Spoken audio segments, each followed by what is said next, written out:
I'm 17 years old, and this happened last summer when my parents decided to rent a house for a week in a small coastal town in South Carolina. It wasn't a well-known tourist spot. It was more like those quiet towns with empty streets, slightly old wooden houses, and very few markets open outside peak season. The whole idea was to get away from crowds. We drove from Charlotte and got there in the late afternoon, with that humid heat that sticks to your skin, the smell of salt in the air, and a strange silence for a place near the beach. The house we rented was on a somewhat isolated street with other houses around, but most of them looked closed. Blinds down, no cars in the driveway, nothing to suggest anyone was there. My parents thought it was perfect. They said it was exactly what they wanted, peace and quiet. I didn't mind either, I just thought it felt a bit too empty, like there were no sounds of people, no dogs, nothing, just the wind and, every now and then, some insect. On the first night, after we had already had dinner and my parents were watching TV in the living room, I went to my room, which faced the side of the neighboring house. There was a big window, no blackout curtain, just regular blinds.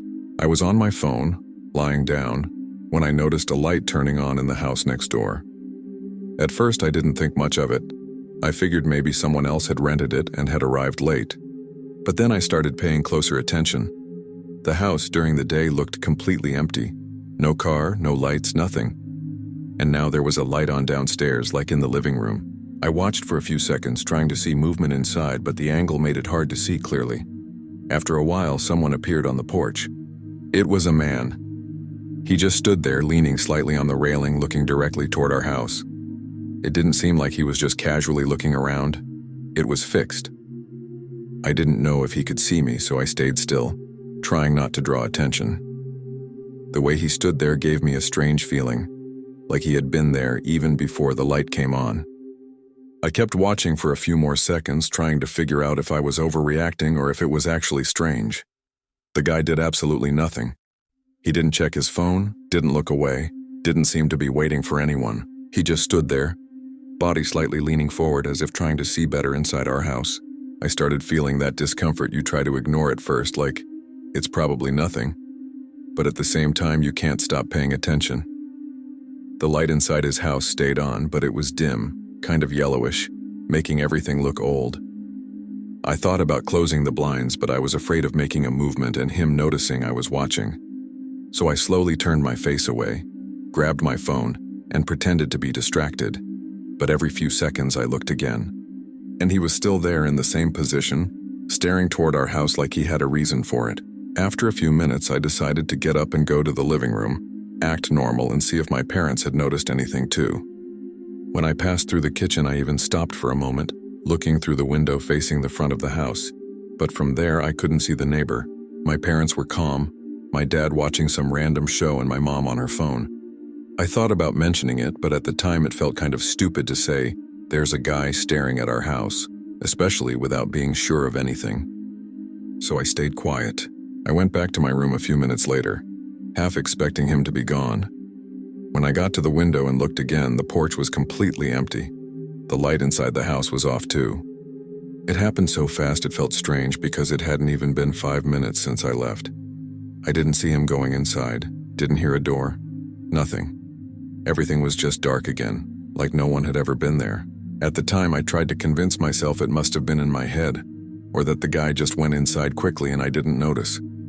But it didn't make much sense, because the porch was open and easy to see movement. Still, I let it go. I closed the blinds a bit, but not completely, and lay down. The problem was I couldn't stop thinking about it. The image of him standing there, staring at the house, kept coming back. He didn't seem like someone just enjoying the night or getting some air. There was something off in the way he didn't move. After a while, I dozed off, but I woke up in the middle of the night feeling hot. The air conditioner made a constant kind of loud noise, but even so, I heard something different coming from outside. It wasn't loud, it was like a light step, dragging slightly like someone walking slowly on the grass. I stayed still in bed, just listening, trying to figure out if it was an animal or something from the street.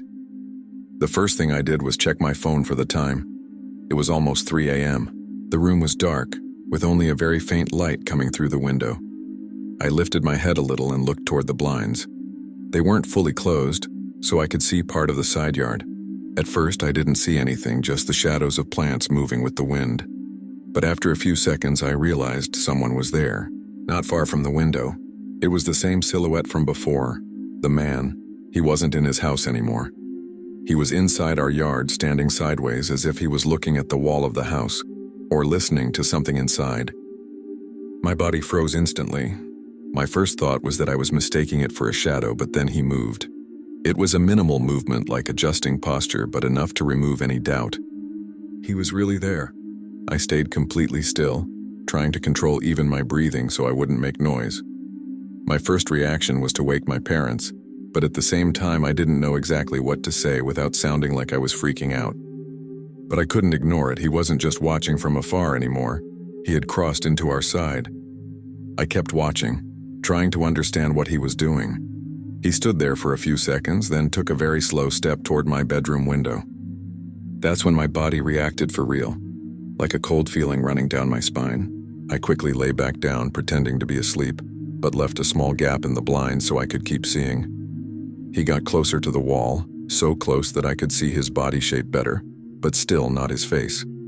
The light was too dim. What bothered me was the way he tilted his head, as if trying to listen inside the room. I couldn't take it anymore. I got up very slowly, trying not to make noise, and walked on my toes to the door. My heart was pounding so hard I could hear it in my ears. I carefully opened the bedroom door and went straight to my parents' room. I called them softly at first, but my voice came out shaky, so I had to insist a bit more. My dad woke up first, confused, asking what was wrong. I told him quickly, almost whispering, that there was someone in the yard, right next to my window. He got up immediately, almost automatically, thinking it might be some drunk person or someone lost. My mom woke up too and got tense just hearing it. We turned off the hallway light so we wouldn't draw attention and went to the living room.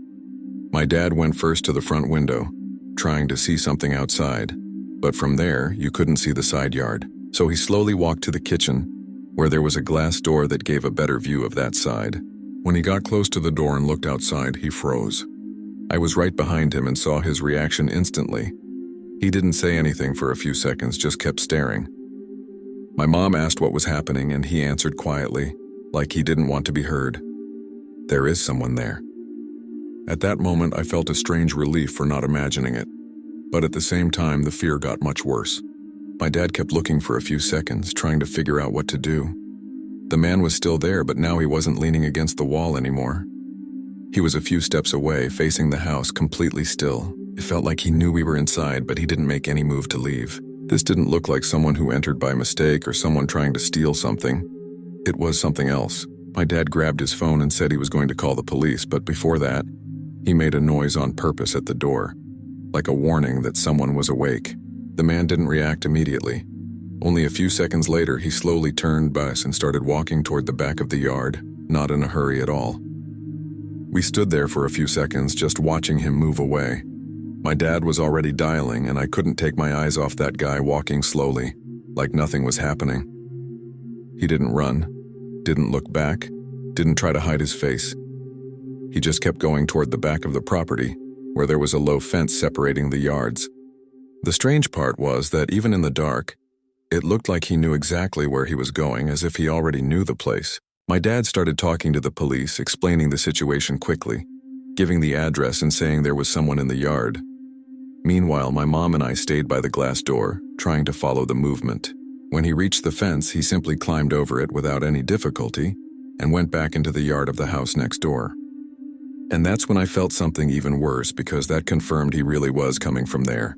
After he disappeared from our view, we stayed still for a while, waiting for any other movement, but nothing else happened. My dad finished talking to the police and said a patrol car would pass by, but it might take a while because of the location. We didn't go back to sleep. We stayed in the living room with all the lights off, just watching through the windows. I couldn't relax at all. Every sound felt like he had come back. Time passed very slowly, and it felt like at any moment he could show up again, maybe from another side of the house. About 20 minutes later, we saw a faint light turn on again in the house next door. It wasn't strong. It looked like the same yellowish light from earlier. My dad even whispered that it didn't make sense because if the guy had left, why would the light turn on by itself? We kept staring, trying to see if he would appear on the porch again, but this time there was no one visible. The police took longer than I expected, about 30 to 40 minutes, and that time was the worst because we didn't know if he was still around or not. When the officers arrived, they came with low lights, no sirens, and parked a bit before the house. My dad went outside to talk to them while my mom and I watched through the window. I saw them go to the yard of the house next door with flashlights, shining the light across the porch, the windows, trying to spot movement inside. It took a few minutes and nothing. Then one of them came back and started talking to my dad out front. When my dad came back inside, he said the officers told him that house had actually been empty for months, that the owner lived in another state, and no one should be there. They even tried to check for signs of forced entry, but didn't find anything obvious. They said it could be someone going in occasionally, like a trespasser, but they couldn't confirm without permission to enter the house at that moment. We stayed awake for a long time after they left, but nothing else happened that night. Even so, no one slept properly. The next day, my dad called the owner of the house we were renting, just to understand the neighborhood better. The guy confirmed that most houses on that street stayed empty outside the season, and the house next door hadn't been used for at least 4 or 5 months. He said he had never heard of anyone going there during that time. That made everything worse because it didn't match what we saw. Even so, my parents tried to keep the travel plan, saying it could have been an isolated situation. But that night, close to midnight, I went to the kitchen to get water and by instinct, looked through the glass door. And he was there again. But this time he wasn't in his yard. He was standing right in the middle of ours, closer to the house than the night before. I froze instantly, still holding the glass in my hand. The kitchen light was off, so he probably couldn't see me clearly, but I could see him better than the previous night. He was just a few meters from the door, standing facing the house. There was no visible expression because the lighting only came from a distant streetlight, but it was clear he was looking straight inside, at the level of the glass door. I stood there for a few seconds trying to decide what to do, because any movement could draw attention. The silence was so deep I could hear my own breathing and a faint hum from the air conditioner. I took a slow step back, trying to get out of view, but still felt like he already knew someone was there. It wasn't logical. It was instinct, like when you feel you're being watched. I went to my parents' room again, but this time I didn't even try to be quiet. I called my dad directly, my voice shaking. He got up quickly, already more alert than the previous night, and came with me to the hallway. Before we reached the kitchen, he told me not to turn on any lights. We approached the glass door very slowly, and when he looked outside, his expression changed immediately. He didn't say anything, just stared for a few seconds. My mom came right behind us, and when she saw it too, she grabbed his arm. The man was still there, completely still, as if waiting for some reaction from us. My dad whispered that he was going to call the police again, but before that, he knocked on the door with his hand. Harder this time, trying to scare the guy away. But unlike the first night, he didn't leave immediately. He took a few seconds and then stepped forward, reducing the distance between him and the door even more. At that moment, my dad froze for a second, like he was trying to understand if it was a direct threat or just someone completely abnormal. I had never seen him hesitate like that.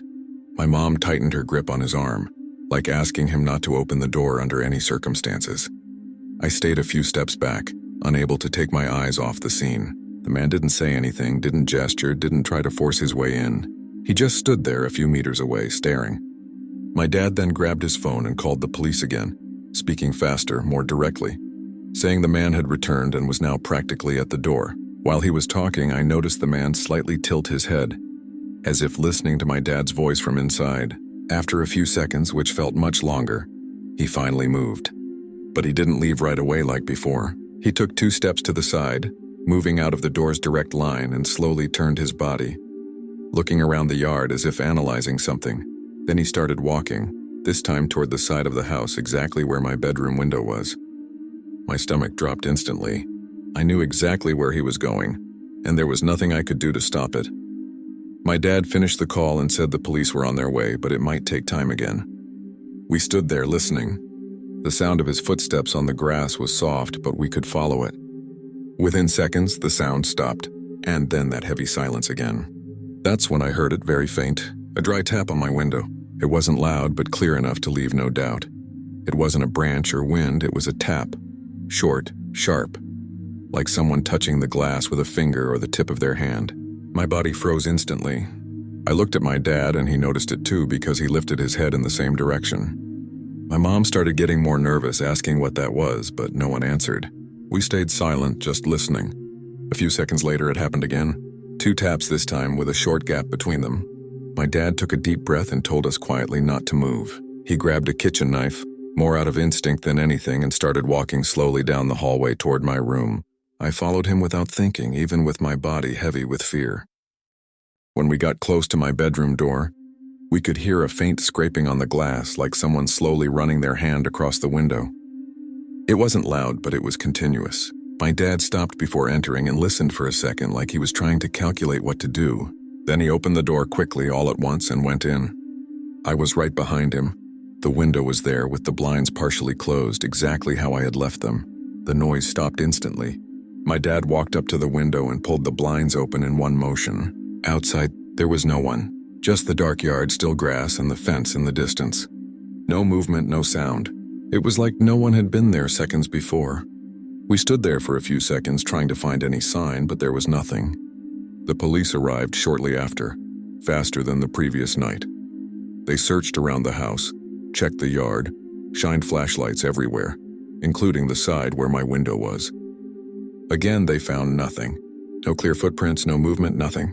One of the officers even said it could be someone trying to scare us or someone with issues who knew the area and knew the houses were empty.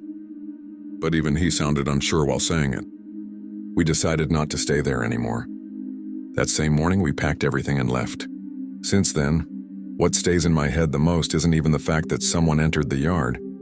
It's the way he behaved. He didn't seem lost. He wasn't in a hurry. He wasn't afraid of being seen. It felt like he was waiting for something. And to this day, I keep wondering if he really left, or if he just stopped because we left first. Story 2. I'm 24 years old, and this happened the year before last when a friend of mine, Tyler, and I took a road trip across part of Arizona. We left Phoenix planning to take some quieter roads, visit small towns, and drive without much of a rush. It was more about the experience than a specific destination. It was already late afternoon when we started driving on a more isolated road, with practically nothing around besides desert, some rock formations, and widely spaced utility poles. The cell signal had already been failing for a while, and the car was starting to run low on fuel, so we decided to stop at the first place that looked open. After about 20 more minutes of driving, we saw an old faded sign pointing to a bar and gas station a short distance off the road. There was nothing else nearby, just that one lit-up place in the middle of nowhere. We pulled into the parking lot and immediately noticed the place didn't seem very normal. There were a few cars parked, but they were all older models, kind of worn down, like they were always the same vehicles there. It didn't look like a stop for travelers. When we got out of the car, the silence felt strange. You could only hear the wind and a low sound coming from inside the bar like old country music. The lighting outside was dim, kind of yellowish, making everything look dull. I remember commenting to Tyler that the place looked like something out of a movie, but he just laughed and said we just needed to refuel and maybe get something to eat. When we opened the bar door and walked in, the first thing I noticed was the strong smell of alcohol and old wood. And almost immediately, I realized that several people inside had stopped what they were doing and were looking at us. At first, I thought it was just in my head, like that normal discomfort of walking into a place where you don't know anyone. But it only took a few seconds to realize it wasn't just an impression. People were actually watching us. It wasn't obvious, no one stared openly for long, but it was that kind of quick, repeated glance that keeps coming back, like when someone tries to hide that they're paying attention. The bar wasn't big.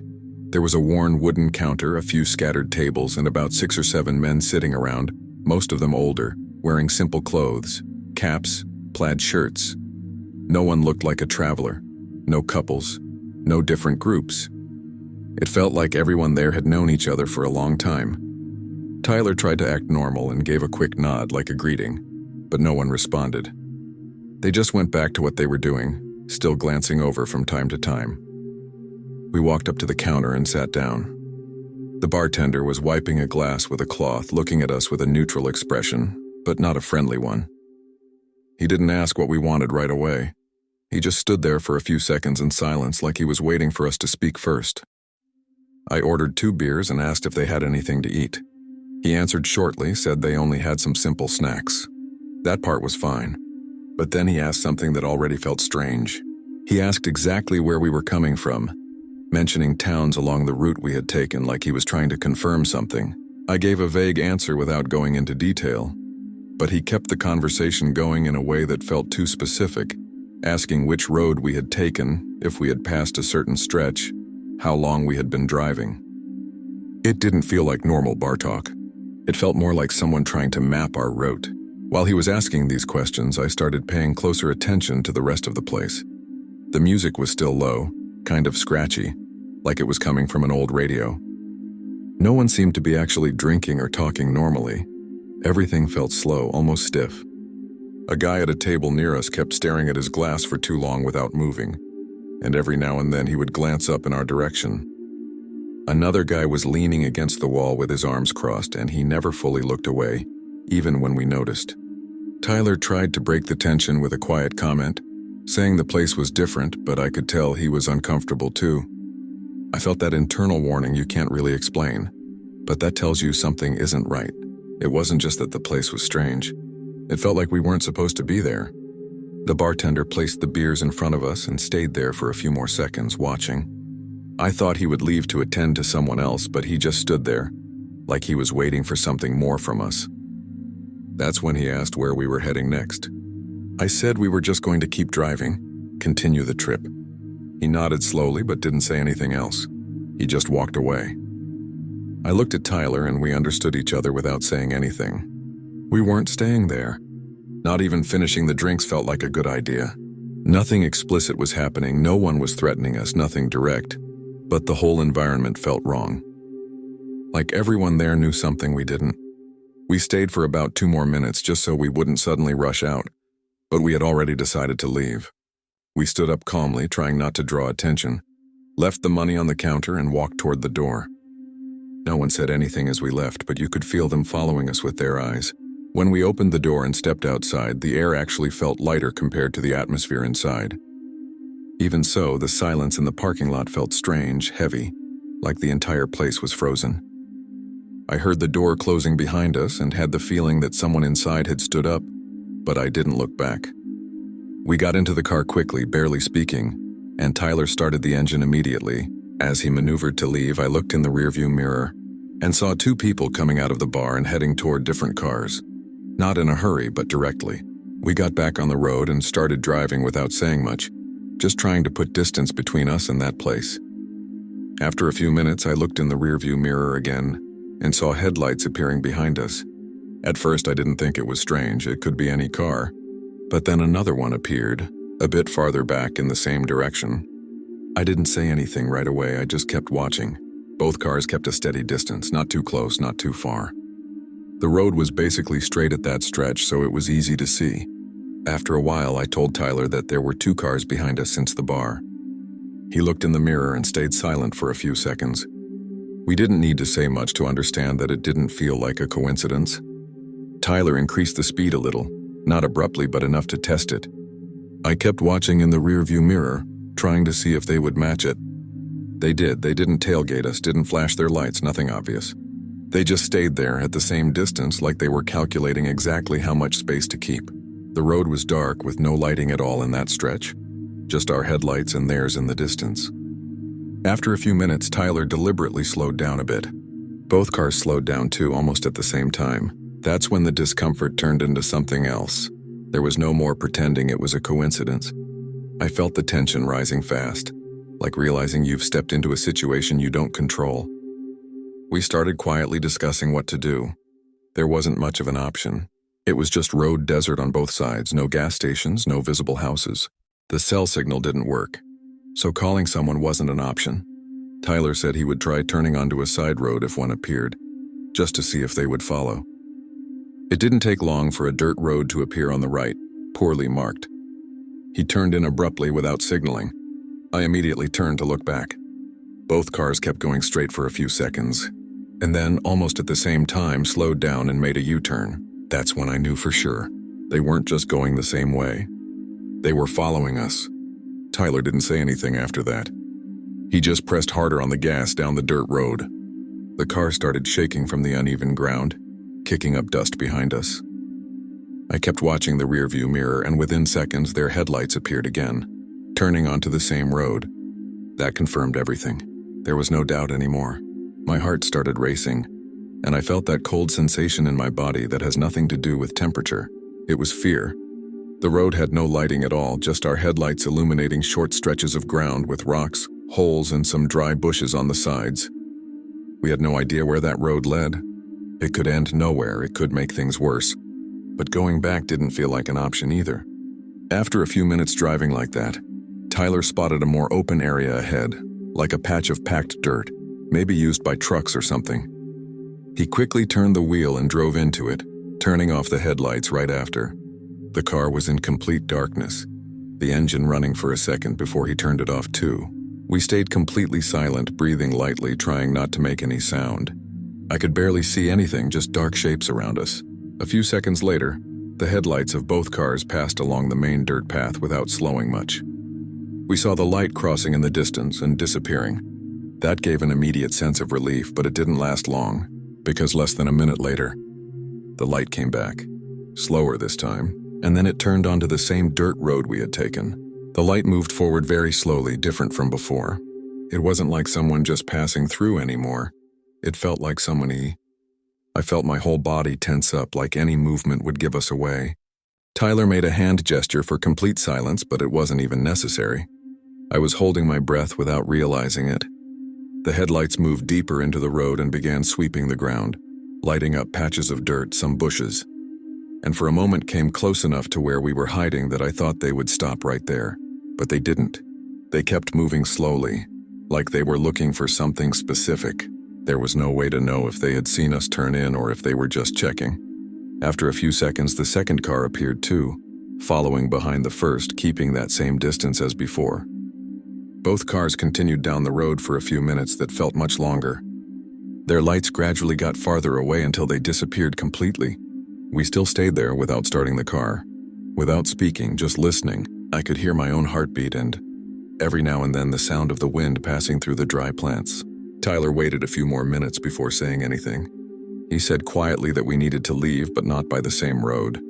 We waited a bit longer to make sure no one was coming back, and then he started the car without turning on the headlights right away. When we finally got back to the main road, we didn't see either of the two cars anymore. We drove for almost an hour without stopping until we found an open gas station, with real people, bright lights, and normal activity. To this day, what bothers me the most isn't even the fact that they followed us.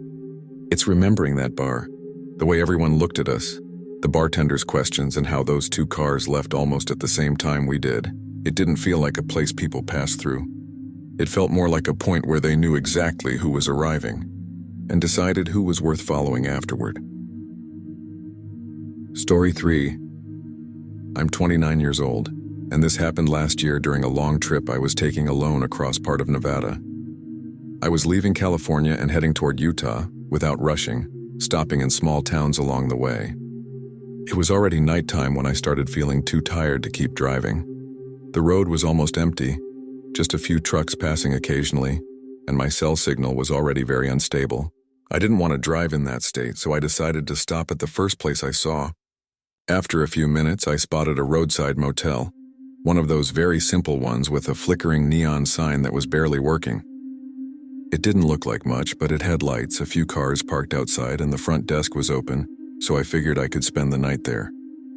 I parked right in front of the room they gave me, like it's common in those motels. The place was quiet. You could only hear the distant sound of the road and a faint buzzing from some light. When I walked into the room, the first thing I noticed was the smell. It wasn't strong enough to be unbearable, but it was strange. Kind of stale, like the room had been closed up for a long time, mixed with something damp. I left the door open for a few seconds to let some air in while I put my bag on the bed. The room was simple. A double bed, a small table, an old TV, and the bathroom door right next to it. Nothing unusual. Even so, I felt that slight sense of discomfort, like the space wasn't completely clean, not in terms of visible dirt, but like something was off. I closed the door, locked it, and started organizing my things quickly, just wanting to lie down and rest. That's when I began noticing small details that didn't add up. The first thing was a towel hanging behind the bathroom door. It was damp, not dripping wet, but clearly not dry. I even touched it to be sure, and it felt cool, like someone had used it not long ago. At first, I thought it might just be a cleaning oversight, like someone forgot to replace it, but it still put me on alert. Then I noticed the curtain covering the window next to the bed was slightly out of place, like someone had moved it and didn't close it properly. It was a small thing, but enough to stand out once you start paying attention. I tried to ignore it, telling myself roadside motels are like that you can't expect hotel-level standards. I went to the bathroom to wash my face and take a better look. The light was white and a bit too harsh, and the mirror had some marks that didn't look fully cleaned. The sink was dry, but there was a slightly different smell in there, stronger than in the rest of the room. It wasn't something I could identify exactly, it just didn't feel normal. I looked at the shower. The curtain was closed. For a second, I hesitated before pulling it back, which feels kind of ridiculous now, but at the time it felt important to check. When I opened it, there was no one there, obviously. Just empty space. Still, I felt an immediate sense of relief, which in itself was strange. It was like part of me expected to find something. I went back to the room, trying not to think too much about it, grabbed a bottle of water and sat on the bed. The mattress made that soft noise when you move, and that drew my attention to something else. The sheets were slightly misaligned, like they had been adjusted quickly, not fully smoothed out. I ran my hand over them and felt some areas still slightly wrinkled, which didn't match a freshly cleaned room. There were no visible stains or dirt, but there also wasn't that feeling of, no one has used this since it was cleaned. I became more aware of every detail around me. I looked at the floor, the corners, the table. Nothing obvious, but everything had that sense that someone had been there recently. Even so, I was too tired to leave and look for another place, especially on that empty road. So I tried to convince myself it was just paranoia from being alone. I turned off the main light and left only the bedside lamp on. The room became softly lit, but the shadows grew more pronounced, especially near the bathroom door, which I had left closed. I lay down, trying to relax, scrolling on my phone to distract myself. The signal was bad, so I gave up quickly and left the phone beside me. The silence was heavy, broken only by the distant sound of cars passing on the road from time to time. Gradually, I started to feel sleepy. Before turning off the lamp completely, I took one last look around, almost out of habit. Nothing seemed different at that moment, so I turned off the light and closed my eyes. I must have fallen asleep quickly, because the next thing I remember is waking up in the middle of the night without knowing exactly why. I woke up confused with that feeling that something had pulled me out of sleep, but I couldn't tell what. The room was completely dark, with just a faint bit of light coming in under the curtain. I stayed still for a few seconds, trying to figure out if it had been an outside noise or just a dream. That's when I heard it. It was a very low sound, almost imperceptible at first. It sounded like breathing. It wasn't my rhythm, and it wasn't the air conditioner. It was more irregular, like someone trying to breathe quietly but unable to keep a steady pattern. I froze instantly. My first instinct was to ignore it and go back to sleep, but my body wouldn't respond. I stayed there, motionless, just listening, trying to convince myself it could be some outside noise echoing in some strange way. But the sound wasn't coming from outside. It was coming from inside the room. More specifically, from the direction of the bathroom. I slowly turned my head, trying not to make any noise, and focused on the door. It wasn't completely closed like I remembered. It was slightly ajar, just a few centimeters. And from that opening, the sound was coming. My heart started racing and my breathing became shallow. I kept trying to find a logical explanation. Maybe plumbing, some ventilation sound, anything that didn't involve someone being in there. But the more I listened, the less it sounded mechanical. There were pauses, slight variations, like someone actually trying to control their breathing. I stayed there for a time I can't really measure, just listening. Each second felt longer. At some point, the sound stopped completely. It was so sudden that it felt even scarier than when it was happening. The silence became heavy, like something had changed. I kept staring at the bathroom door, waiting for the sound to come back. Nothing. That's when I noticed a movement. It wasn't clear. It was more like a shift in shadow in that small gap of the partially open door. Like something had moved inside very slowly. My entire body locked up. I thought about running to the room door and getting out, but the idea of crossing the space with the bathroom right there felt impossible at that moment. I slowly reached for my phone without taking my eyes off the door. The screen lit up faintly, illuminating part of the room, and that gave me a small sense of security. I started thinking about what to do. Calling someone wouldn't help much without signal, and running out without knowing what was inside didn't seem like a good idea either. I decided I needed to turn on the light just to confirm what was happening. I lifted myself slightly, stretched my arm toward the lamp switch, and right before touching it, I heard it again. The breathing came back, closer. No longer just inside the bathroom. It sounded like it was right behind the door. In that moment, I didn't think, I just turned on the light. It was a quick, almost reflexive movement. The room lit up instantly, and I turned my head straight toward the bathroom door. It was still slightly open, exactly as before. The sound stopped the moment the light came on. Total silence. I stared at it for a few seconds, waiting for some kind of reaction, some clearer movement. But nothing happened. That's when I realized I couldn't stay there waiting. I either had to see what was in the bathroom or leave the room immediately. I got out of bed, my legs weak, feeling the cold floor under my feet, and slowly walked toward the door. Every step felt too loud, even though I wasn't making real noise. When I got close, the smell I had noticed before came back stronger, coming from inside the bathroom. It wasn't a specific smell I could identify, it just felt stale, too closed in. I pushed the door with my fingertips, opening it further. The light from the room spilled inside, illuminating the floor, the sink, and part of the shower. There was no one visible. Still, something wasn't right. The shower curtain was slightly disturbed, like it had just been touched. I stood there staring at it, trying to figure out if it was just air movement, or if someone had been there seconds before. I took another step inside, very slowly, still focused on the curtain. My whole body was tense, like any wrong move could make someone appear out of nowhere. I reached out and pulled the curtain open in one motion. The space was empty. Just the damp floor, some watermarks, and nothing else. Even so, the smell inside was stronger, like someone had been in that enclosed space recently. I stood there for a few seconds, looking around, trying to find any concrete sign. Footprints, something out of place, anything. But there was nothing obvious. Still, that feeling that I wasn't alone didn't go away. It was irrational, but very real. That's when I heard a noise coming from the room. A soft sound, like fabric shifting. I turned immediately, my heart racing, and rushed out of the bathroom. When I looked at the bed, the sheet was different. Not completely messed up, but with a part slightly pressed down, like someone had leaned on it for a second and then stood up. I stopped in the middle of the room, not knowing where to look first. The room door was still closed, locked exactly as I had left it. The windows were also closed.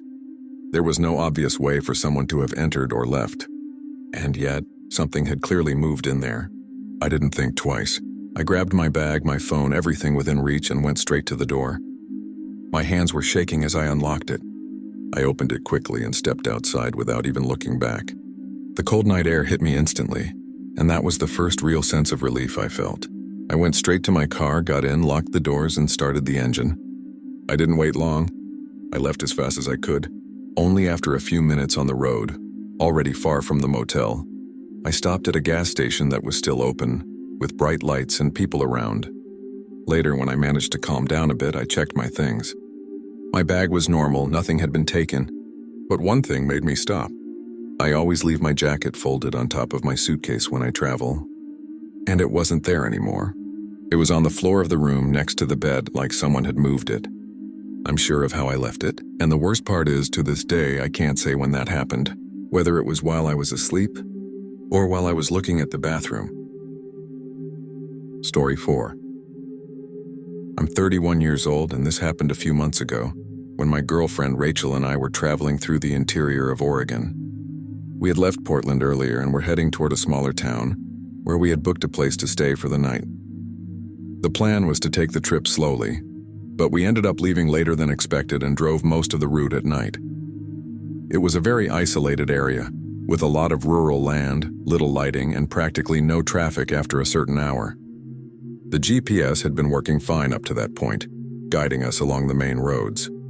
But at a certain moment it suggested a detour to cut time, a smaller road that would supposedly save about 20 minutes.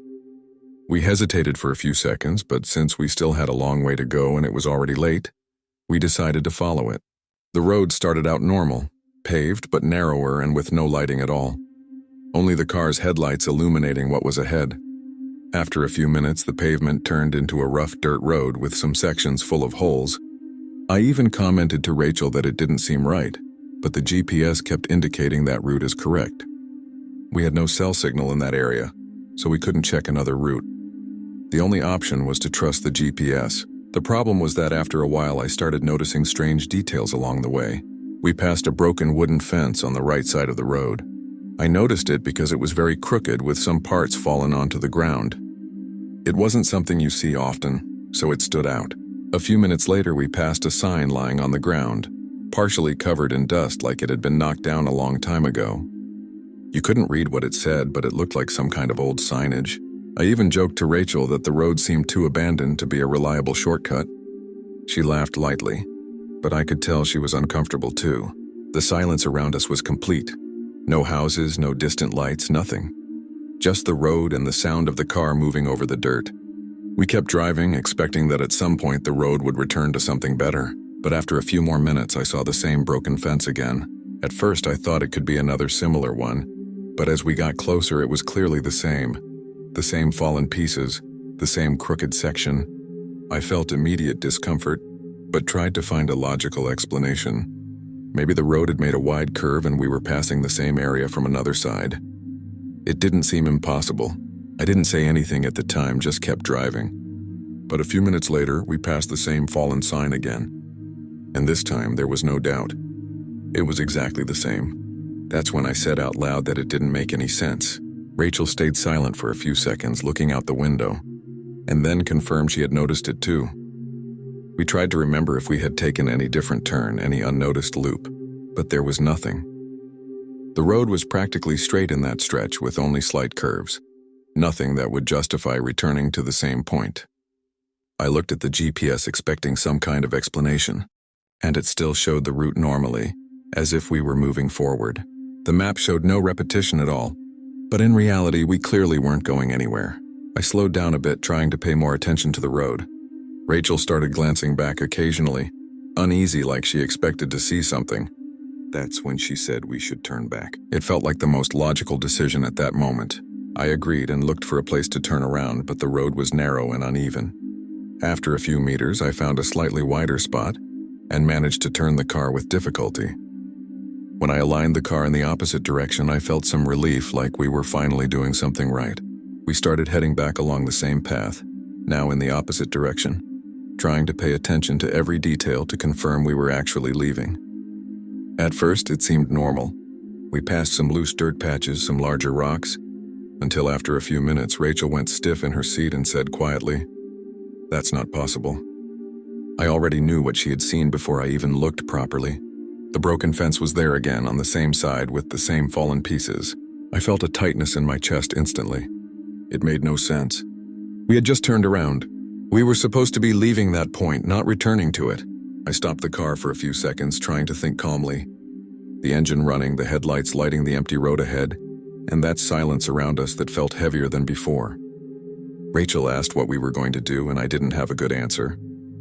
I grabbed my phone to check the map more carefully, and that's when I noticed the GPS had frozen. The route was still on the screen, but the dot showing our location wasn't moving anymore. It was like we were standing still, even though the car had been moving. I tried refreshing it, closing the app, but it didn't work. There was no signal, and now the only reference we had simply stopped working.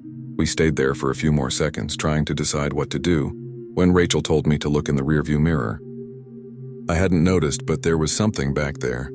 At first, it just looked like darkness, but when I focused, I could see a shape moving. A car, but it didn't have its headlights on. I could only make it out because its outline became visible when our headlights illuminated part of the road behind us.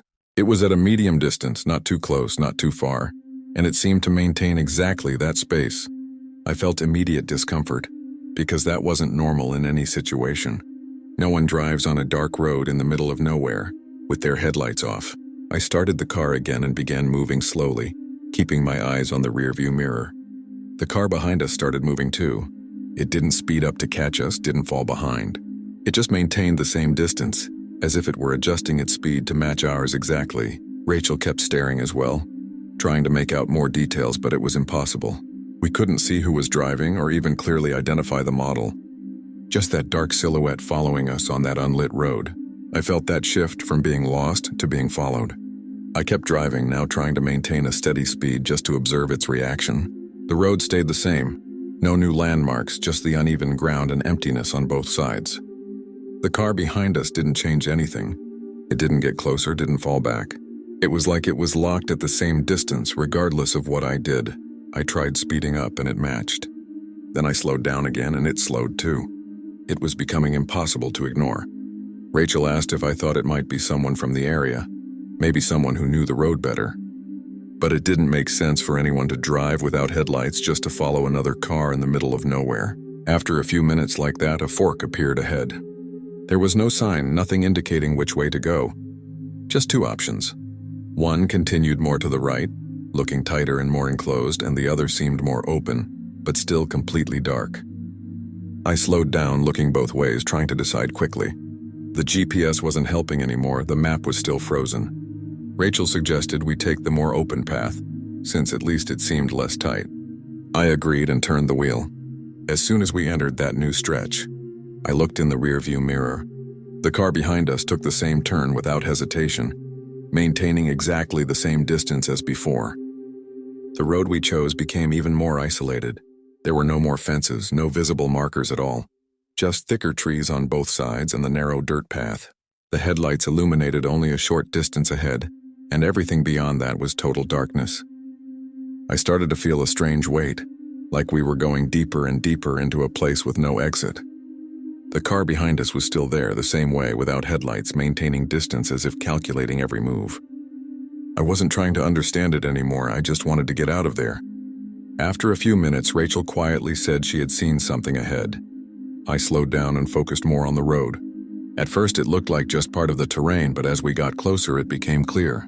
It was the same fallen sign, in the same position at the same angle, partially covered in dust. My stomach dropped instantly.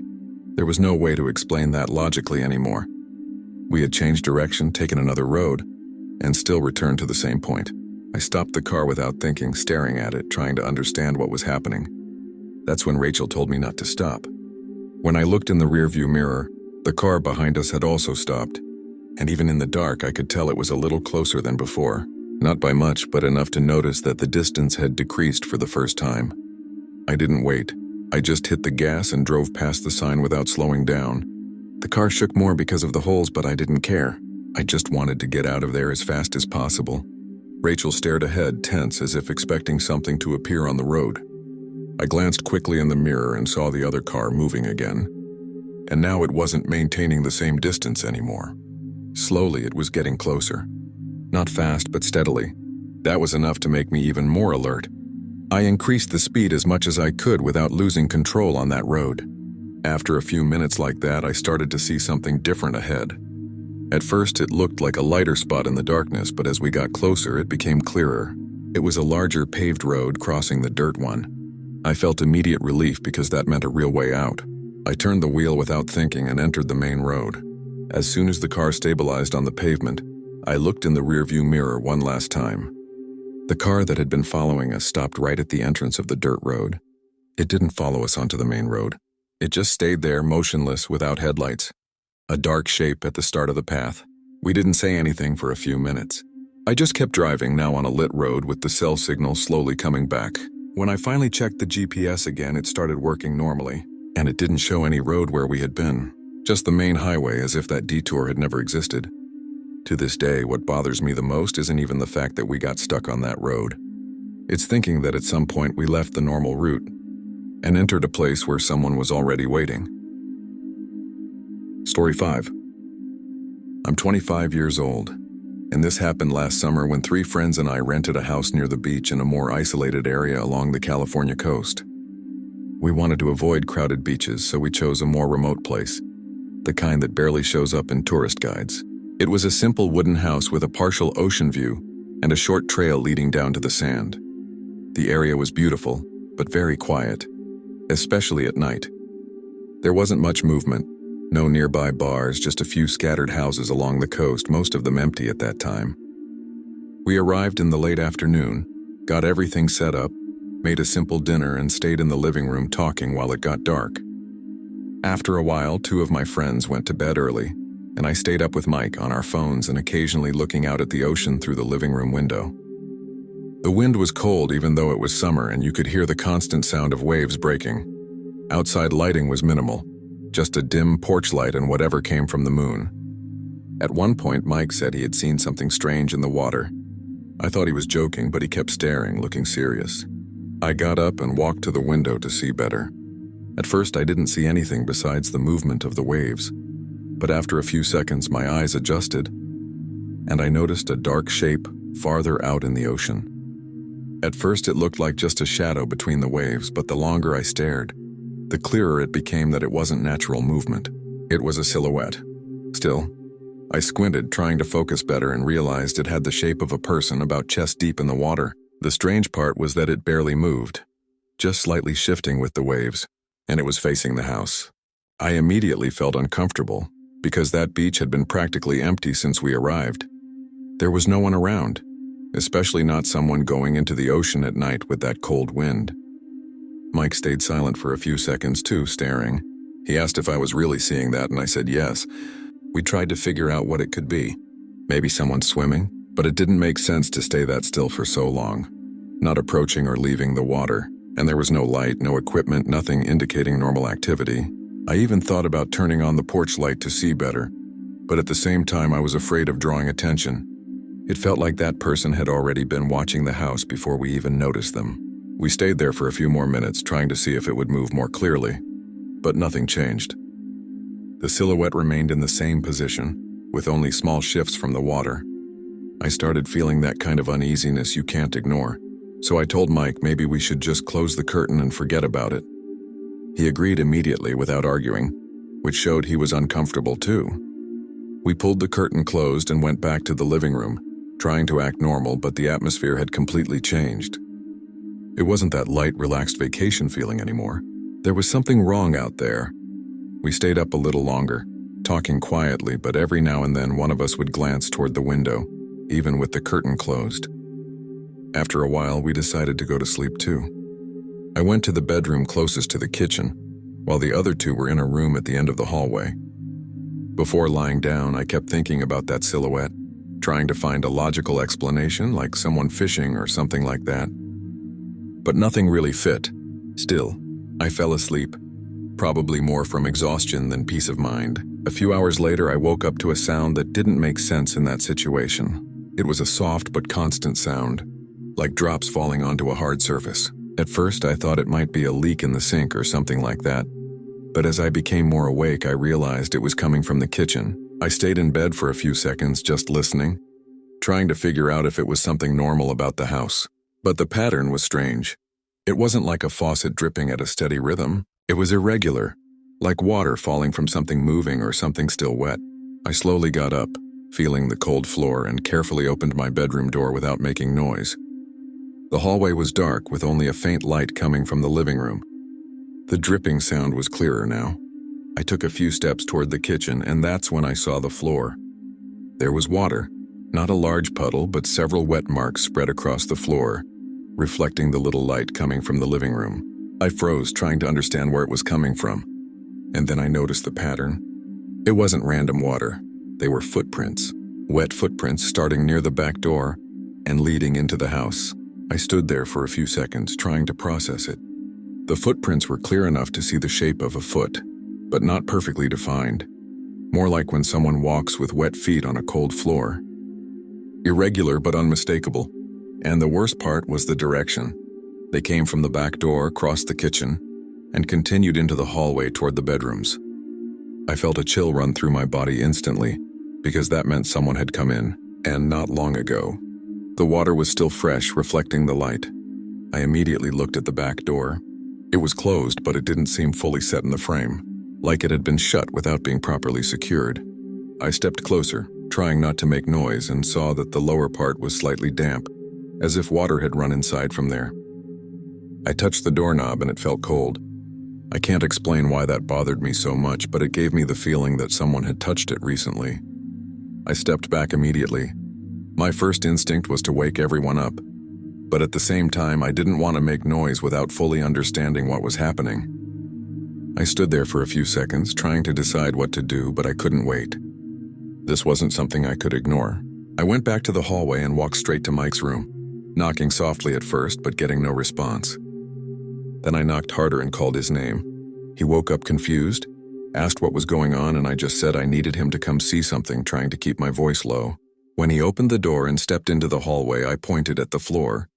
It took him a second to understand, but when he saw the footprints, his expression changed immediately. We stood there looking at them together, following the trail with our eyes. The marks continued down the hallway toward the room where the other two were sleeping. None of them led back. It was only one direction. I felt a tightness in my chest at that moment because it meant whoever had come in hadn't left. Mike looked at me and asked if I had heard anything earlier, and I mentioned the dripping sound. We stayed silent for a moment, listening. There was no sound anymore, just that heavy silence inside the house. He said we needed to wake the others, but before that we stood there, staring toward the end of the hallway as if expecting to see something move. Mike called the other two by name, first quietly, then a bit louder. After a few seconds, one of them responded, still half asleep, asking what was going on. When they opened their bedroom door, we didn't have to explain much. They saw the footprints almost immediately. One of them even thought it might be some kind of joke for a second, but quickly realized it didn't make sense. No one there had walked barefoot in water in the middle of the night, and even if someone had, it didn't explain the fact that the footprints started at the back door. We all stood there in the hallway, the four of us now, staring at that wet trail that looked even stranger in complete silence. That's when one of my friends said something that made it worse. Their bedroom window had been closed since they went to sleep, and they hadn't heard anyone come in. That only reinforced that the only possible entry had been through the kitchen. Mike said we needed to check the whole house, but carefully. No one wanted to walk around alone. So we decided to go together, step by step, following the footprints down the hallway. The marks led almost all the way to their bedroom door, and then stopped. There was no continuation, no marks leading back, none going anywhere else. It was as if the person had simply disappeared right there. We stared at the floor, trying to find any detail that could explain it, but there was nothing. I slowly lifted my gaze, and that's when I noticed something. The built-in closet door in the hallway was slightly open. Not completely, just enough to leave a dark gap inside. No one said anything for a few seconds after I noticed the closet. It was like we all realized it at the same time, but no one wanted to be the first to say it. The gap was small, but enough to suggest someone could be inside. Mike was the first to react. He took a step forward, but stopped before getting too close. I could hear everyone's breathing, faster, shorter. The house was completely silent. No sound from outside, not even the ocean. That made everything more tense. I stared at that opening, waiting for some movement, anything. But nothing came. Just darkness. Mike took out his phone and turned on the flashlight, pointing it toward the closet without getting too close. The light illuminated the outside of the door but didn't fully reach inside. He took a deep breath and stepped closer, very slowly, as if any sudden movement could make someone react inside. When he placed his hand on the door, my whole body tensed.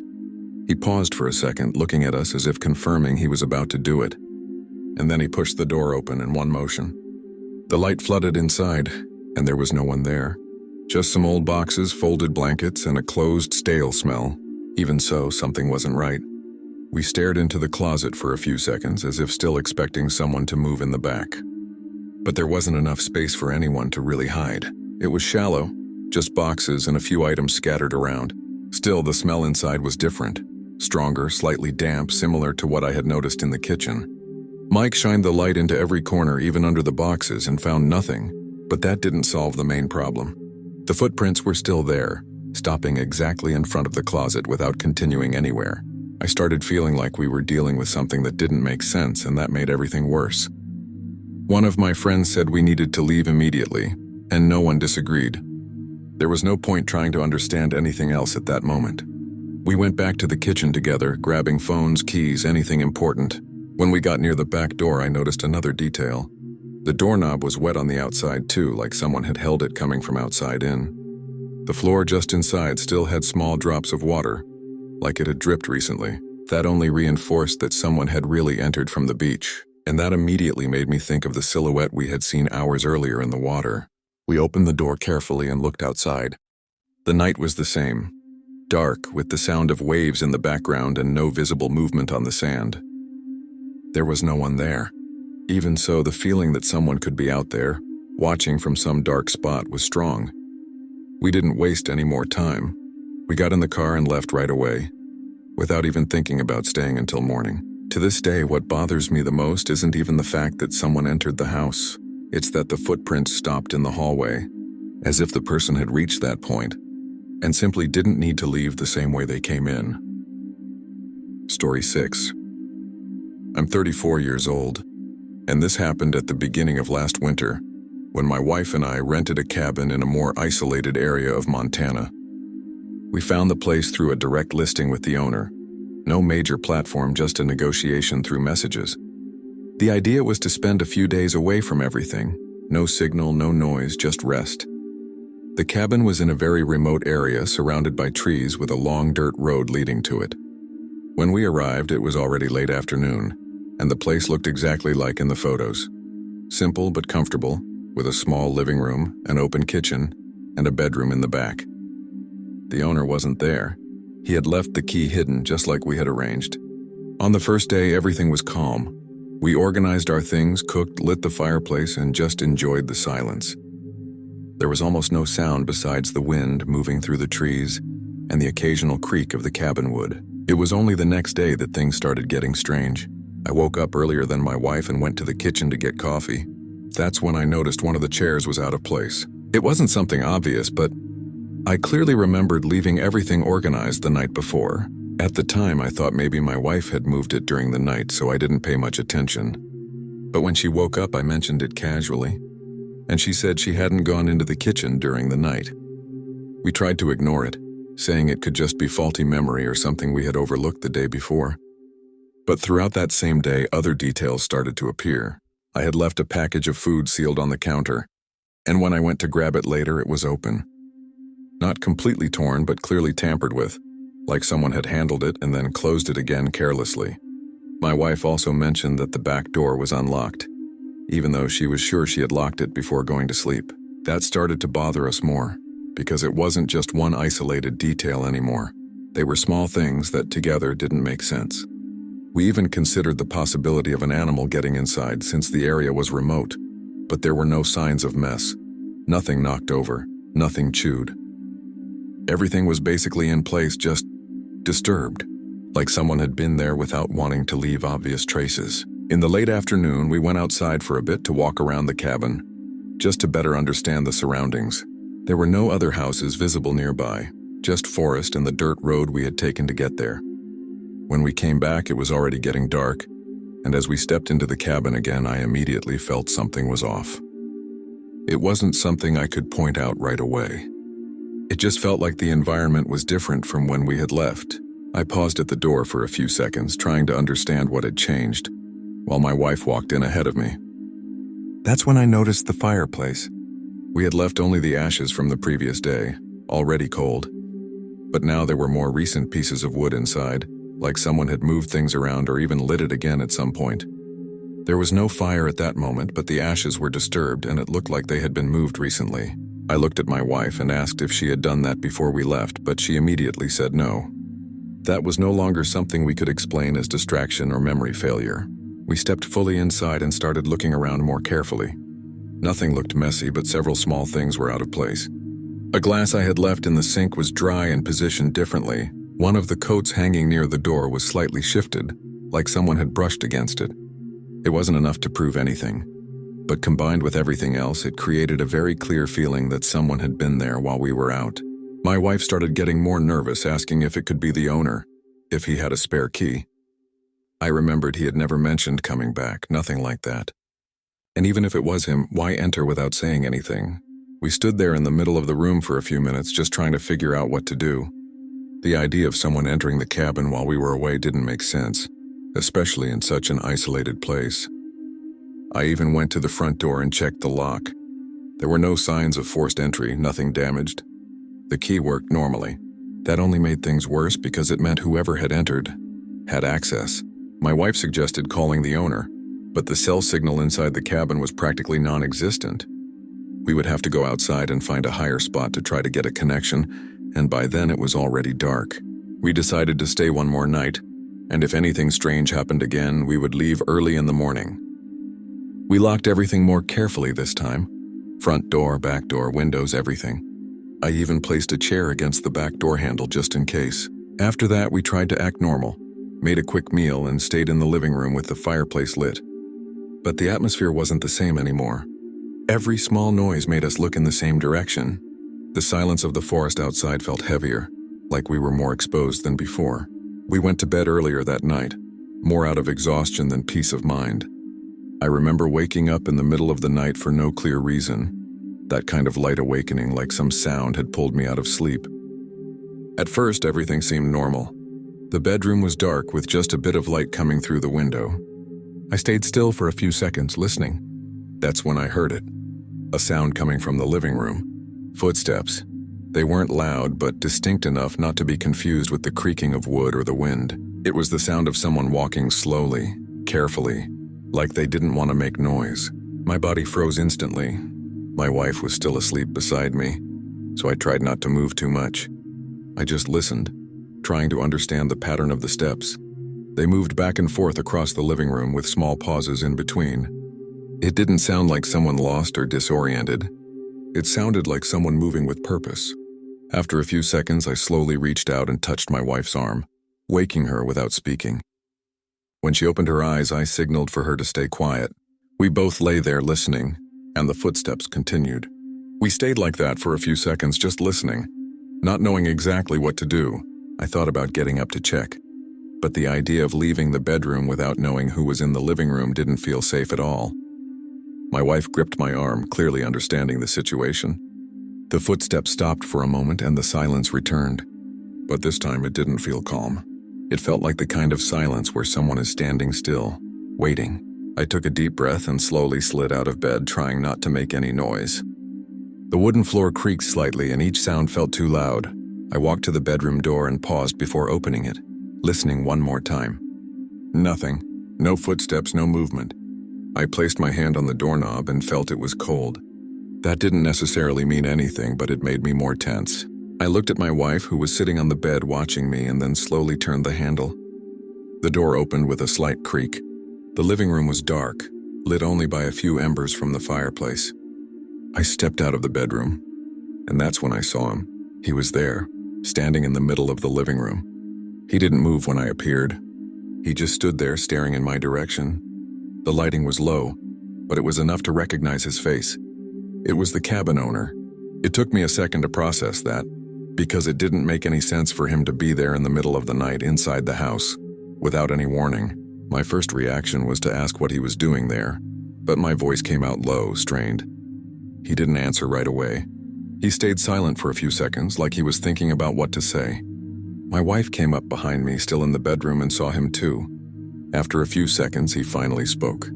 In a tone far too calm for the situation, he said he needed to check something in the cabin. He didn't explain what. He didn't apologize for entering. Nothing. He just said that like it was completely normal. I asked why he hadn't said anything beforehand, and he replied that he didn't want to bother us. That made no sense. Entering in the middle of the night was clearly worse than any warning. I started feeling a mix of irritation and fear, because it was impossible to tell whether this was just strange behavior or something more serious. I asked what exactly he needed to check, and he didn't give a direct answer. He said something like, just something in the structure, lightly gesturing toward the kitchen but without moving from where he stood. The way he spoke was too calm, almost rehearsed, like he was used to saying that. I started paying closer attention to him. He was wearing normal clothes, a jacket, boots. But there was one detail that stood out immediately. The boots were wet, not just dirty from outside. They looked like he had been walking through damp ground recently. And that didn't match the fact that we hadn't seen any rain or anything like that. My wife asked how he got in, and he simply said he had a key. We already assumed that, but hearing it in that moment didn't help. I asked again why he hadn't warned us before showing up, and he repeated that he didn't want to bother us. But he didn't seem ready to leave. He just stood there, staring in a fixed way, like he was evaluating us too. That made it even stranger than just an unannounced intrusion.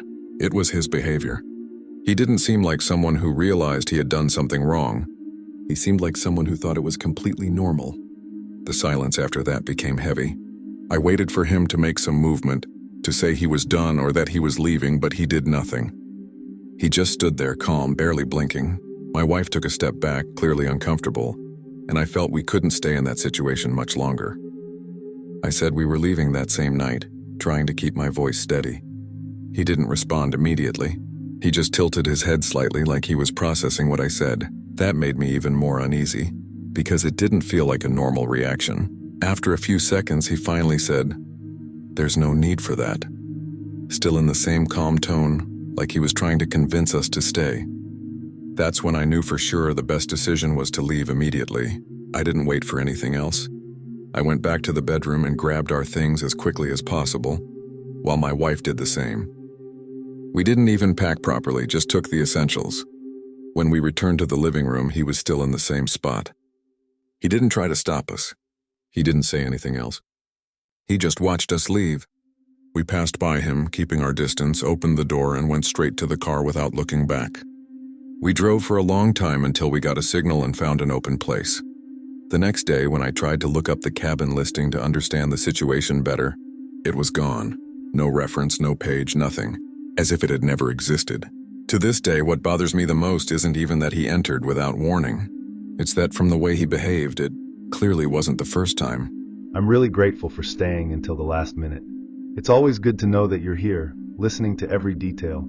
If you liked it, comment which part was the scariest for you. And of course, sign up to keep listening to stories as dark as this one.